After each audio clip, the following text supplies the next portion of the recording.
Muy bien, mientras acá mis compañeros siguen hablando porque, bueno, el programa sigue, son así. Perdón. Yo me estoy riendo del separador que pusimos, que está bien, una mañana de sábado, dice, para despertar con buenas noticias, y ahora vamos a hablar de esquizofrenia. Bueno, pero son buenas noticias. Podemos traer buenas noticias respecto porque al es tema, una manera de decir, como seguro. diciendo, como lo que recién estábamos hablando con Sol Mateo sobre el autismo está bueno conocer. Porque totalmente. Si conocemos, identificamos. Totalmente. Cuando me invitaron a... Hola, Rita. ¡Ah, buen día! Perdón, ella no saludaba. Ella nuestra, buen día. Nuestra psicóloga de cabecera. Tenés que empezar a darnos turnos uno por uno. No. Tengo la agenda ya a tope. Siempre digo, estoy buscando, todavía sigo buscando. Ale, digo, empezamos en marzo con que tengo no estaba buscando nada. Tengo una psicóloga que es excepcional, pero no me puede atender porque me conoce. ¡Qué tremendo! Temas, bueno, ¿qué temas? Vamos, Rita. Sí. Bueno, vamos. Buen día, Buen disculpen día. que no los Buen saludé. día cuando yo me levanté. Claro, buenas tardes para mí. Buenos mediodías, buenos mediodías. Buenas 11. Esto que les estaba por comentar esto, que cuando me invitaron a formar parte del micro, yo dije, qué bueno un micro de salud mental, justamente para poder hablar de aquellas cosas que habitualmente no hablamos, ¿sí? Y que son tan importantes empezar a decir, a nombrar, a contar, como por ejemplo que estaban hablando en el micro anterior de autismo, se quedaron ahí con una pregunta, obviamente que consultar, como en el caso de hablar, estaban hablando también del autismo en adultos, pero creo que preguntaban a lo último a quién consultar en caso de early infancia. Por supuesto que siempre en la infancia hay un pediatra a cargo de ese niño, pero también hay algo que se llama psiquiatría, pero también neurología, ¿sí? Claro. Y consultar, como decía un poco Flora, con los profesionales pertinentes como para poder llegar a dar un diagnóstico. Bueno. Exacto, porque el tema de los diagnósticos de la infancia es muy complejo, ¿sí? Entonces, hacer todas las interconsultas que sean necesarias para no etiquetar sin tener la seguridad de que va por ahí. Sí. El próximo micro, me dijiste que vamos a hablar de salud mental en las infancias. Exactamente, bueno. Porque bueno, llega el Día de las Infancias, así que vamos a hablar de eso. Bien. Pero hoy vamos a hablar de esquizofrenia. Y particularmente para mí es un tema muy importante, un tema muy interesante, es el tema que le dedico desde mi vida profesional, día a día, y me parecía que teníamos que tener un micro para poder hablar de esquizofrenia, ¿sí? Entender un poco qué es desde su sintomatología, pero también entender un poco cómo una persona con un diagnóstico como esquizofrenia puede tener también una buena calidad de vida, ¿sí? Y algunos conceptos y algunas maneras erróneas que muchas veces tenemos de decir las cosas, y me parece que desde un medio de comunicación es muy interesante que también aprendamos a decir las cosas correctamente, ¿sí? Sobre todo cuando se trata de temas tan importantes como este. Bueno. Entonces, esquizofrenia, por supuesto que lo vamos a considerar como un padecimiento mental. Si ya no se habla de enfermedad mental, en la Ley Nacional de Salud Mental y Adicciones 26.657 se habla de padecimientos mentales, ¿sí?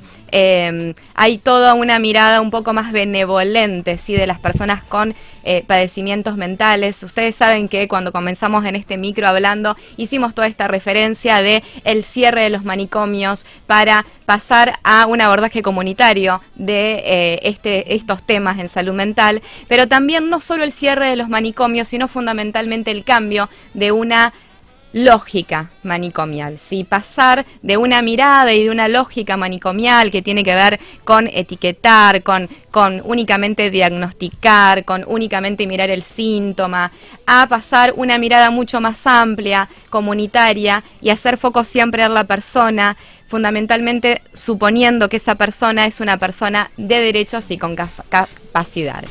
¿Sí? Sí. Simplemente una explicación. ¿En qué cambia hablar de enfermedad mental o padecimiento mental? En realidad, la esquizofrenia sigue siendo, en su definición conceptual, la misma, ¿sí? Pero a mí me parece que, por lo menos yo soy de las que creen que el lenguaje es acción. Entonces, a la medida que nombramos y vamos diciendo las cosas de una u otra manera, también vamos construyendo realidad de esa manera, ¿sí? Insisto, no es lo mismo decir el discapacitado que decir la persona con discapacidad. Porque primero es persona. Sí, desde ya, primero es persona, pero en ese mismo sentido también no es lo mismo estar hablando de la enfermedad que estar comprendiendo que esa persona tiene un padecimiento y es una manera un poco más apreciativa y benevolente de empezar a hablar de ciertas cuestiones que generalmente vienen ligadas a tanta dureza, ¿no? Y a tanta rigidez. Claro, no tiene una connotación tan negativa, por así decirlo. Exactamente, Miguel, sí. Ahora bien, ¿qué es la esquizofrenia? Porque yo quiero que podamos hablar un poquito de eso. ¿Sí? Cómo se manifiesta la esquizofrenia, también para que aquellas personas que tienen algún familiar o alguna persona llegada con estas características de, che, está pasando esto. La esquizofrenia, de acuerdo a los manuales de psiquiatría, por ejemplo el DSM-4, el DSM-5, que es el más moderno, hay diferentes, se van a encontrar en estos manuales con F20, F21, bueno, son un montón de números, sí, que entre los psiquiatras se conocen para poder diagnosticar y para poner un rótulo a una situación. Pero hay varios tipos de esquizofrenia, hay etcétera, pero yo quiero ir como a cuestiones más concretas. La esquizofrenia la podemos definir como una pérdida del contacto con la realidad, ¿sí? Uh-huh. A mí me gusta otra definición que alguna vez la escuché por ahí, que tiene que ver con que es una manera de transitar el mundo. U otra manera de transitar el mundo. Uh-huh. Yo les voy a ir tirando siempre cuestiones de psiquiatría, de manual, como muy duras, y también después otras apreciaciones que creo que nos van a ayudar para vivir, a empatizar y para poder vivir con esas situaciones. Una persona puede ser un excelente estudiante, estar trabajando, tener sus capacidades intelectuales de manera formidable, desarrollar determinadas tareas y en algún momento de su vida puede empezar a manifestar síntomas como o delirios o alucinaciones, ¿sí? Dentro de los delirios podemos encontrar diferentes tipos, el delirio persecutorio, ¿sí? El delirio erotomaníaco, el delirio de grandeza. Hay diferentes tipos de delirio que eso constituyen un núcleo delirante, entonces la persona construye una narrativa o un discurso en torno a eso. Por otro lado están las alucinaciones, ¿sí? Las alucinaciones pueden ser alucinaciones auditivas, alucinaciones visuales, alucinaciones sensoperceptivas, ¿sí? Esta sensación de que nos caminan bichos en el cuerpo, por ejemplo.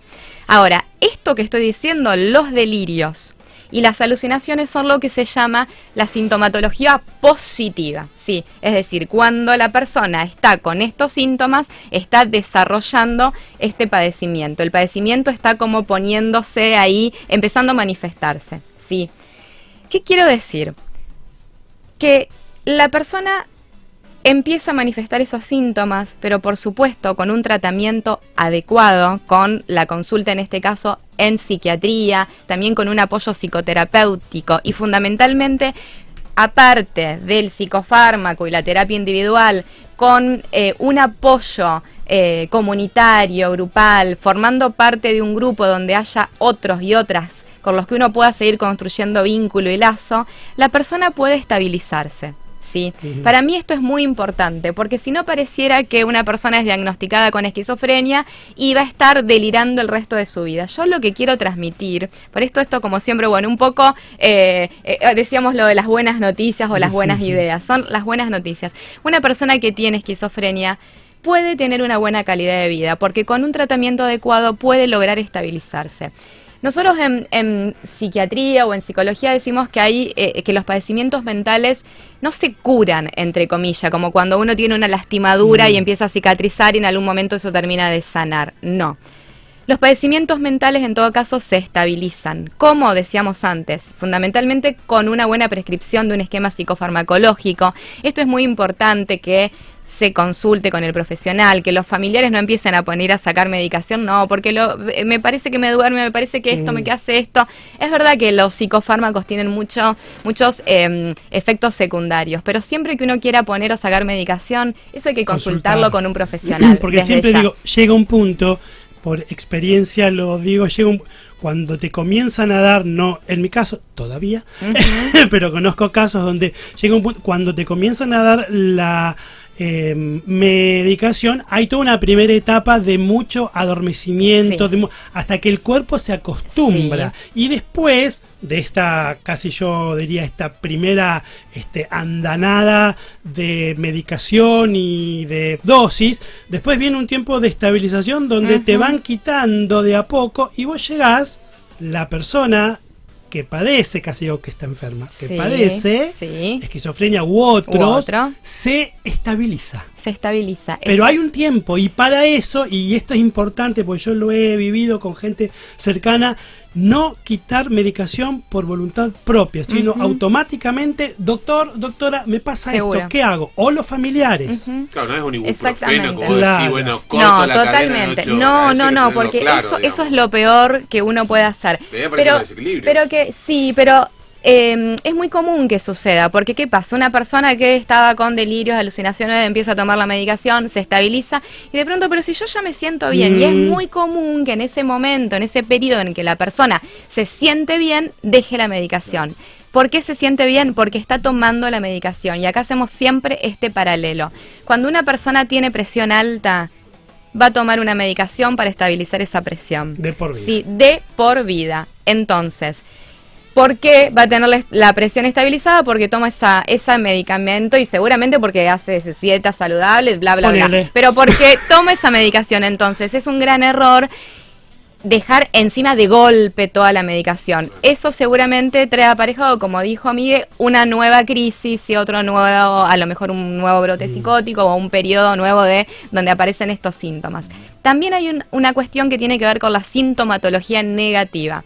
Una persona que ya no está en su etapa de delirios o alucinaciones y que logró estar estabilizada, muy probablemente puede entrar en un periodo que le llamamos algo así como un periodo donde reina la bulia, el tedio, la desmotivación, la falta de interés, la poca iniciativa para empezar a hacer cosas.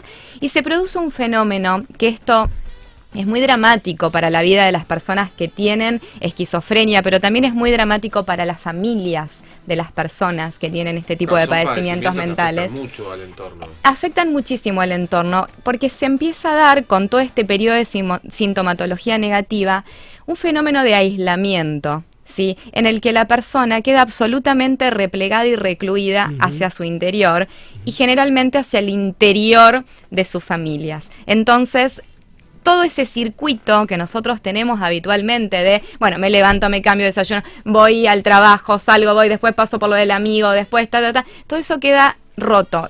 Si es una persona que está en un momento educativo, el dejar de ir a la facultad es muy complejo, sí, recibir un diagnóstico como esto. Entonces, cuando todo ese circuito social se rompe y uno queda como replegado, si ese repliegue es muy hacia el interior, primero que eso contribuye a que si tenemos delirios, alucinaciones, ese ensimismamiento contribuye a que todo eso se profundice. Pero además, hablábamos el otro día, ¿no?, de la importancia de los vínculos y de los lazos sociales para el bienestar de nuestra salud mental.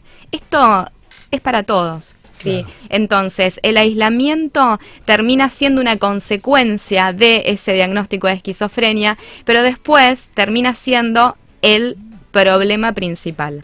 Y es muy importante que esa persona y que el entorno de esa persona con ese padecimiento mental puedan volver a construir todo eso que se fue resquebrajando en el exterior. Sí. Me llama mucho la atención, y por eso te lo consultaba antes y me parece interesante hacerlo. ¿Cómo llegamos acá? O sea, ¿cómo llega una persona a estar en esta situación? Y la pregunta es, ¿hay condicionantes más allá de cuestiones internas, psíquicas, químicas, no sé? Pero hay condicionantes familiares, educativos, de límites o de falta de límites en la educación, en la infancia, condicionantes familiares o de violencia u otros que de alguna manera puedan llevar, generar o empujar la posibilidad de que surjan estos padecimientos? Detonadores, digamos. Ujú. Sí, hay una cuestión que es genética, sí, que tiene que ver con nuestra herencia familiar. Bien. Y por supuesto que desde la rama desde la psiquiatría y la neurología podríamos hablar de todo lo que pasa a nivel de nuestros neurotransmisores, qué pasa en esos circuitos neuronales, sobre todo en la época de la adolescencia, donde esos circuitos tienen que ser barridos y tienen que ser como limpiados para... La adolescencia es un momento de mucha revolución para transitar. Entonces hay toda una cuestión neurológica donde esos circuitos neuronales tienen que ser barridos, limpiados para que las sinapsis se produzcan efectivamente bien. Cuando esos circuitos no son limpiados y no se producen las sinapsis, bueno, sucede estos fenómenos que estábamos hablando antes de los delirios, de las alucinaciones. Ahí por eso el psicofármaco actúa sobre ese neurotransmisor y pareciera que la cosa más o menos se empieza a acomodar. Pero lo genético, ¿sí? Y lo que tiene que ver más con este mundo de la neurología no es únicamente el condicionante para que tengamos un tipo de padecimiento mental. Hay cuestiones, ¿sí? Que son condicionantes más ambientales, sociales, económicos, históricos, ¿sí? Que la persona atraviesa, que pueden ser como, bueno, esto destapa la olla, ¿sí? Puede ser, por ejemplo, un desarraigo, el tener que dejar la tierra e irse a vivir a otro lado. Puede ser una situación traumática que vivimos y que siempre hablamos esto de tramitar y gestionar las emociones. Lo hemos dicho muchísimas veces en diferentes micros. Una situación traumática no bien gestionada y que después ante otra situación hace como un efecto de esto conecta con esta otra situación y pin aparece. Sí, por supuesto que sí, Ale. Los condicionantes ambientales son los que muchas veces despiertan en las personas padecimientos mentales que estaban ahí como latentes, que estaban ahí como siendo preservados de despertarse, pero hay una sucesión de acontecimientos que no supera y que de la única manera que podemos responder ante eso es con un delirio o con una alucinación, porque eso que nos toca vivir en la vida es suficientemente duro como para poder afrontarlo. Pero o sea que siempre hay un condicionante genético. Claro, siempre. Digamos, no sé no si la palabra es genético, pero hay algo, no sé hay un cómo, antecedente familiar. no sé cómo expresarlo. Pero en relación a lo de los antecedentes, a la herencia, ¿sí? A lo hereditario. No quiero, claro, yo dije lo hereditario, no, pero quiero decir de la rama familiar. No, que hay algo en mí, me pongo yo. Hay algo en mí que está fallando, que a lo mejor está adormecido. Hay una predisposición en uno. Es una predisposición. Y entonces hay una predisposición que está en uno, ¿sí? Que ya puede estar. Que ya puede estar, sí. Pero después, para que esa predisposición hay algo que lo empuja. Aflore, hay algo externo, un condicionante ambiental, llamémosle, que conecta con esa predisposición. Exacto. Y lo despierta. Pero tiene que estar esta predisposición, sí. Si no. Sí, exactamente. Por más allá de la cuestión ambiental, digamos, que tiene que ver el entorno. Sí. De todas maneras, yo quiero dejar 2 o 3 mensajes. No sé cómo andamos de tiempo. Mal, como siempre. Pero cosas importantes. Como para dejar algún tip, porque, bueno, encima es un tema a mí me súper apasiona. Pero es lindo, tema. 2 cosas. Cuando una persona está con un padecimiento mental, tiene un padecimiento mental, mejor dicho, y le dice a otra, no, porque yo estoy viendo tal cosa, o el delirio, yo les pido, por favor, a familiares, amigos, compañeros de estudio, no descrean de esa realidad, ¿sí? Esto es casi un pedido a la solidaridad. Claro. No le digan nunca a una persona que está delirando que eso no existe. No se lo digan, porque eso sí existe y existe en la realidad psíquica de esa persona. Y para una persona que está con un delirio y con una alucinación, no hay nada más difícil y nada más feo que el que tenemos al lado, sea nuestro amigo, nuestro padre, nuestra madre, nuestro vecino, el verdulero, te diga que eso no es verdad, porque para uno sí. Claro, bueno. nos pasa a nosotros cuando, ¿Sí? más allá del padecimiento, cuando no nos creen algo, capaz. No sé, alguna pavada. Vos decís, Sí, che, sí, ¿te sí, acostaste sí, tarde? sí, no. sí. Y vos decís, no te creo. Bueno, Sí. ya imagínate en este tema, Sí, digamos. porque, a ver, Es mucho más delicado. es un tema muy delicado y la verdad que si hablamos justamente que es un padecimiento mental, la persona que más padece es la persona que lo está que padeciendo. justamente el padeciente. Sí, por supuesto que el entorno familiar también, y sería otro micro aparte. Otro ¿sí? tema, ¿no? Otro tema, cómo porque- hacer red de apoyo, cómo las familias deben constituirse, armarse, prepararse para acompañar a un familiar con un padecimiento mental como es la esquizofrenia. Pero por favor, no le digan a una persona que tiene un delirio o que tiene una alucinación que eso no existe. ¿Qué le ¿sí? decís?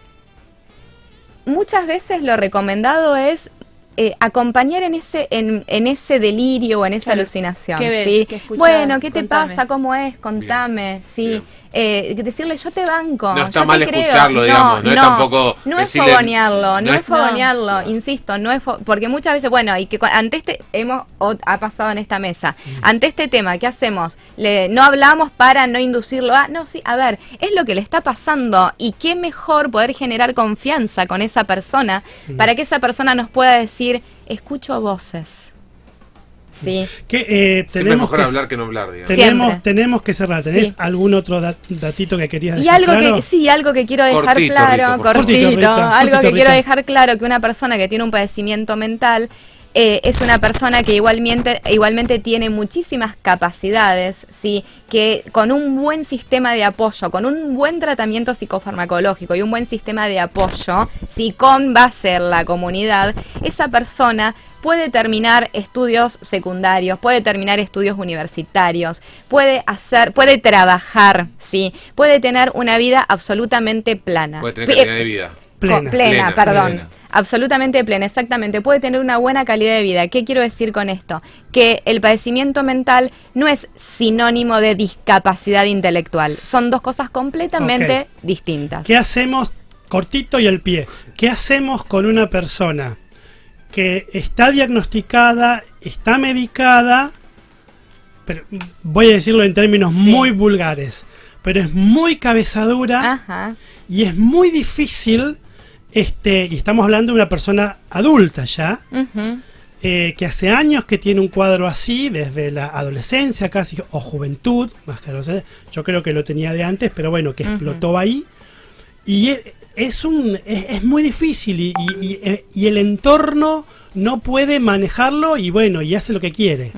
¿Qué haces con alguien así? Ay, bueno, hay un montón de esos casos, Ale, sí, hay un montón de casos, pero yo creo que las familias o los entornos nunca tienen que dejar de intentarlo, porque cuando uno lo deja de intentar, en eso se va la vida, Claro. ¿sí? Entonces, es seguir proponiendo, Paciencia. mira, está este taller, está esta institución, está este Y profesional. a eso iba. Sí. Instituciones como Casa del Paraná ayudan mucho en eso. Exactamente, porque son instituciones con base en la comunidad. Insisto, padecimiento mental, por supuesto que tiene que ser tratado desde la Sí, psiquiatría sí, y la seguro. psicología. Primero. Pero tomar un psicofármaco y seguir encerrados en nuestra habitación No va a resolver. no resuelve el tema. Hay que abrir la puerta y salir a la calle, a la sociedad, a encontrar espacios donde esa persona pueda volver a estar incluida.